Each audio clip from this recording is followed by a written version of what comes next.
Hi friends, welcome to Meals with Maria. Today we are working with an entire chicken again. I did a video like this about a month ago and I figured I'm gonna do another one because I have more chickens and I think there's some great ideas when it comes to roasting a chicken and then using it for 2-3+ meals through the week. Out of this one, it's a smaller chicken, so I'm gonna get 3 meals for my family of 4.5 with a little baby who's eating a little bit too. I'll actually take you back in time to yesterday when I cooked my chicken, and then I have what is left of it here in this bag.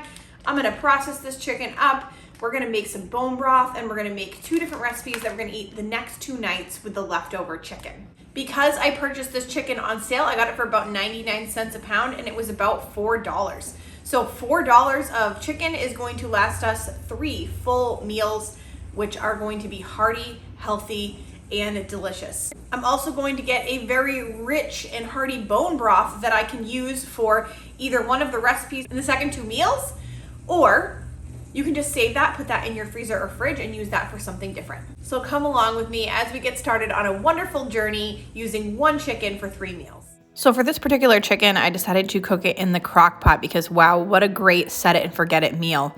For the spices, I'm using 4 teaspoons of salt, 2 teaspoons of paprika, 1 teaspoon of cayenne pepper. If you'd like, I didn't use that because too spicy.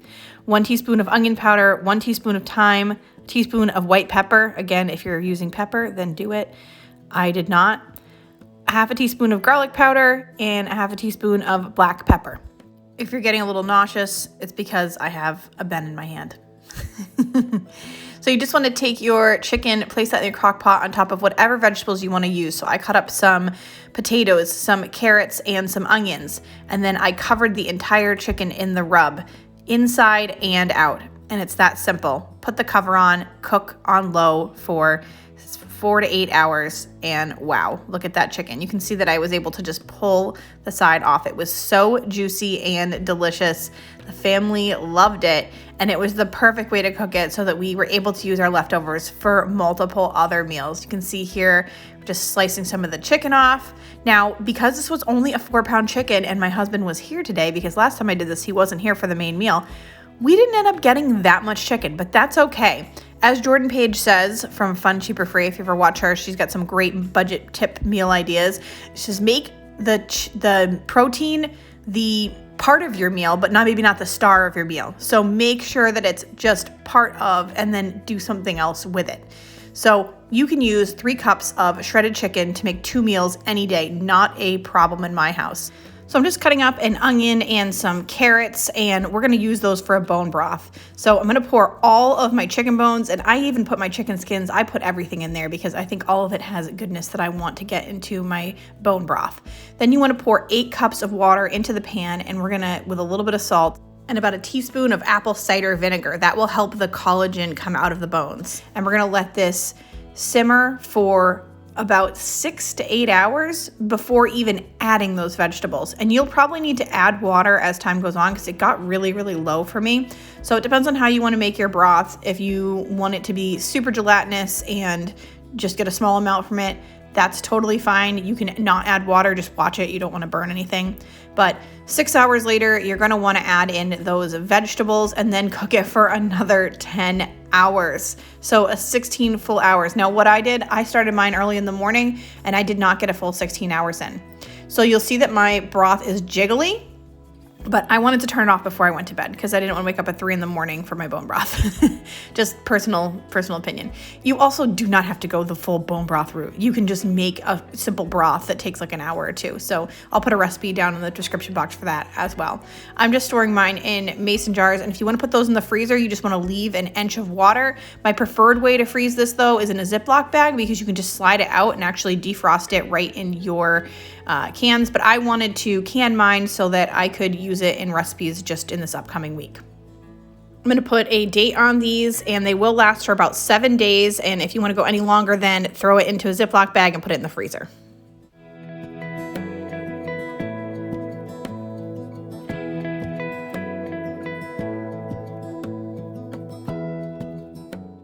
So the first leftover meal is a chicken sweet potato skillet. Now this was a very busy week for us, and I want to encourage you to plan your meals out and make it so that a busy week doesn't mean an excuse to order fast food or pizza or anything like that. I mean, you totally can if you want to, but you can still save money on these weeks because you can find the time to make things ahead of time.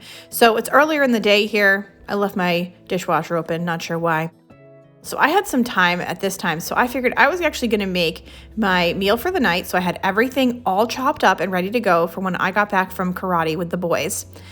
And I made the entire other meal right after that so that I could just pop that in the oven when we got back from baseball the next night. So we were all set for 2 meals just by prepping everything ahead of time.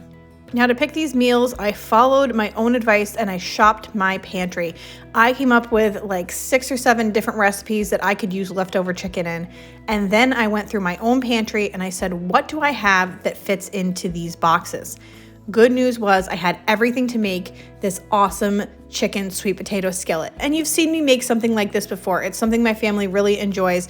I like it because it really does make me feel good from the inside out. It's a healthy pantry meal, but it's also very inexpensive. With this recipe, everything I had did not fit perfectly. The recipe actually called for 2 sweet potatoes and I only had 1, so I figured, okay, I can fill in different ways. Maybe we add some rice to this. I had some extra tomatoes and they were kind of not quite good enough to eat in a salad, but I figured I can just throw them into this dish because why not? They're still going to taste good in here. We're already going to put some salsa in, so we might as well just put some fresh tomatoes and cook those up too. Waste not, want not. The recipe also called for some additional vegetables such as zucchini and red pepper, which I didn't have. I think you could have added really any fresh vegetable that you had in the fridge or even some frozen vegetables and it would be fine. That's the beauty of a dish like this where you're doing like a skillet meal. You can just add whatever you have on hand. If you don't have one of the items for this meal, you could either double up on some black beans, add in a can of corn, some plain rice, more sweet potato. In my case, I happen to have that bag of success rice that I had actually gotten for free. And I figured this is the perfect opportunity to just cook this up and we'll throw it in at the end and it will really bulk up the meal. In a large skillet over medium-high heat, you want to add in a tablespoon or 2 of your favorite cooking oil, whatever you have on hand. I used olive oil. And then you're going to add your chopped sweet potatoes and onion, and we're going to cook that until it's lightly browned. That's about 5 to 8 minutes.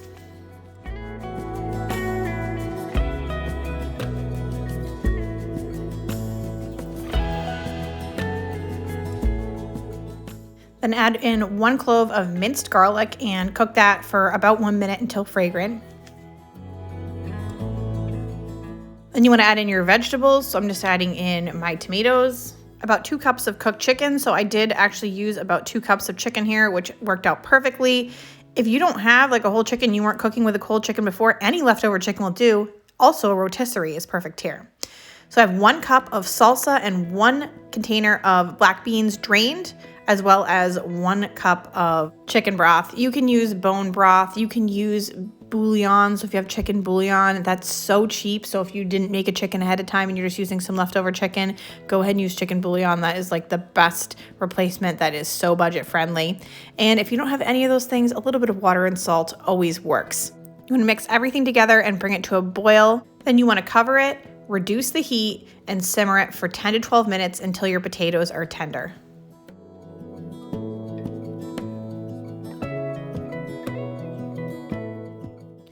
Now, it's my belief that if I had an extra sweet potato in there, it would have been less, soupy looking. There would have been less liquid, but this worked out perfect because the liquid was absorbed once I added in my cooked success rice packet. You could use plain white rice here or wild rice, whatever you have on hand. I think it would taste absolutely delicious.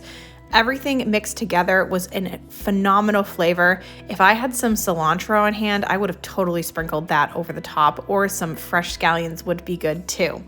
I served this with some sour cream and some fresh cheddar cheese, and the family was pleased.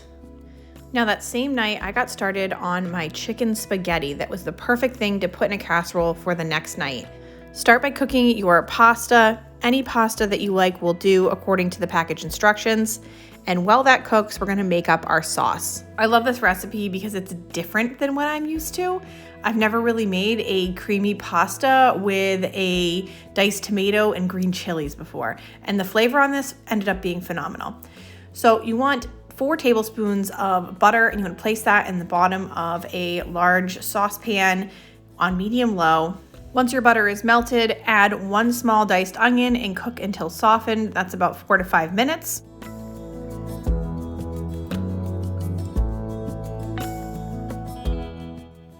Add in 3 cloves of minced garlic and cook that for about a minute until fragrant. As always, if you don't have fresh onions or garlic, you can just cook some garlic powder and onion powder in the butter for just a few seconds to get fragrant, and then we can go from there. We're gonna create a sauce or a roux by adding in 3 tablespoons of flour. So if you have your onions, you just wanna get those thoroughly coated. If you're not working with onions and fresh garlic, you can just mix it around until everything comes together. You wanna slowly add in 1.5 cups of chicken broth, by stirring constantly until everything is well combined and the sauce is thickening. And then you also want to add 3/4 cup of milk in that same fashion. Once everything is really well combined and you have a nice thick sauce, you want to add in 4 ounces of softened cream cheese and 1 cup of cheddar cheese. And you just want to continuously stir this until all of that cream cheese and cheddar cheese is incorporated in your sauce.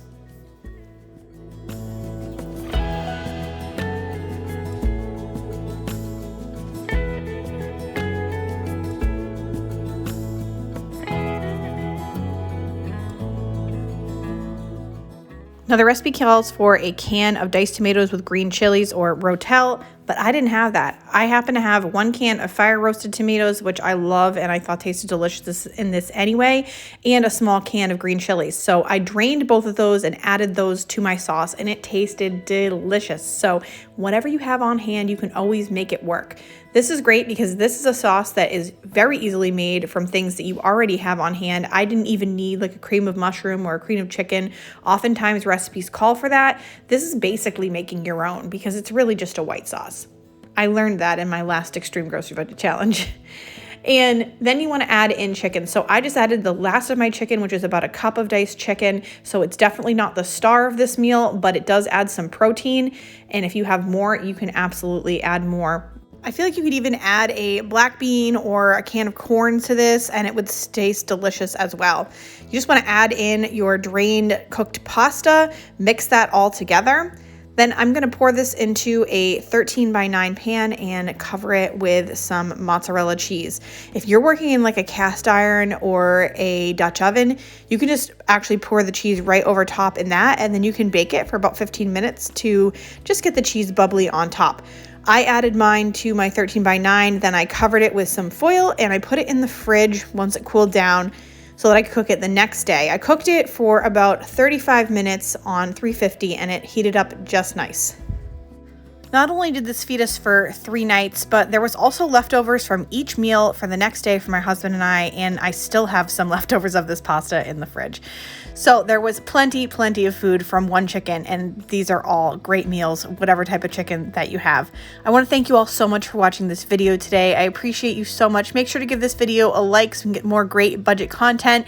Make sure to subscribe if you haven't already. If you keep seeing my videos and you think, press that button. It really helps us out, and you'll always see the videos if you hit the notification bell as well. Again, thank you so much, and I'll see you all very soon.